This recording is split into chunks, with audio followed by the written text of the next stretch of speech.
అందరికీ నమస్కారం. ఈ నెల 2025 సెప్టెంబర్ 7వ తేదీన భారతదేశంలో సంపూర్ణ చంద్రగ్రహణం జరుగుతుంది. ఇది రాత్రి 9:58 వరకు ప్రారంభమై సెప్టెంబర్ 8వ తెల్లవారుజామున 1:26 ముగుస్తుంది. ముఖ్యమైనటువంటి విశేషాలు ఏంటంటే, ఈ చంద్రగ్రహణము భాద్రపద పౌర్ణమి రోజున కడపడుతుంది. గ్రహణం మొత్తము వ్యవధి దాదాపు 3 గంటలు 20 నిమిషాల పాటు ఉంటుంది. చంద్రుడు అసలు ఎరుపు రంగులో కనిపించేలా బ్లడ్ మూన్ అని పేర్కొంటారు. ఇది భారతదేశంతో పాటు Asia, Australia, America, New Zealand, Fiji దేశాల్లోనూ కూడా కనిపిస్తుంది.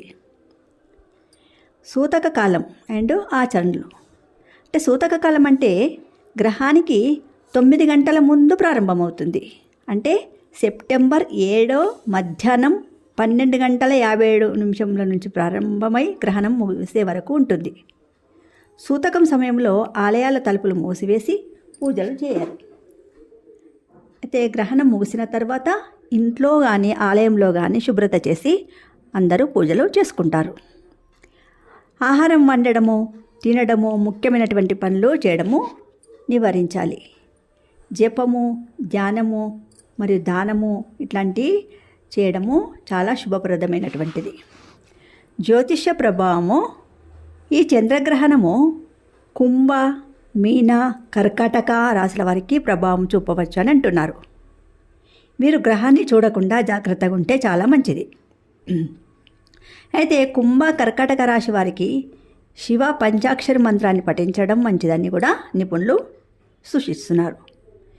ఇతర రాశుల వారికి 10 ఆర్థిక ఆరోగ్య ప్రయోజనాల ప్రభావం ఉంటాయట. ఆచరణలు మరియు పరిహారాలు ఏంటంటే, గ్రహణ సమయంలో అంటే గ్రహణం పట్టేటువంటి సమయంలో ఏం చేయాలంటే, గాయత్రి మంత్రము, విష్ణు సహస్రనామము పఠించడం ద్వారా, దానం చేయడం ద్వారా, దేవుణ్ణి స్మరించడం ద్వారా మనకందరి కూడా శ్రేయస్కరం. స్నానం చేసి శుభ్రత పాటించాలి. అయితే గర్భిణీలకైతే ప్రత్యేక జాగ్రత్తలు చాలా అవసరం.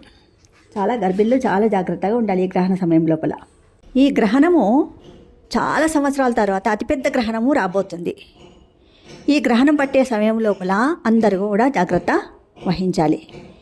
ఇప్పుడు మనము వినాయకుని పెట్టుకునే వాళ్ళు కూడా ఈ గ్రహణము పట్టే లోపల వచ్చే లోపలనే నిమజ్జనం చేసేయాలని కూడా అందరూ కూడా అంటున్నారు. అయితే ఈ జాగ్రత్తములు గర్భిణులు అయితే చాలా జాగ్రత్తగా ఉండాలి. లేకపోతే వాళ్ళకు పుట్టేటువంటి బిడ్డలకు కూడా ఏదో ఒకటి వంక అట్లాంటివి ఉంటాయని కూడా అందరూ అంటూ ఉంటారు కదా. వాళ్ళు చాలా జాగ్రత్తగా ఉండాలి. మనం కూడా అన్ని శ్లోకాలు, పద్యాలు, దేవుణ్ణి స్మరించడము, ధ్యానం చేయడము ఇట్లాంటివి చేస్తే చాలా శ్రేయస్కరమైనటువంటి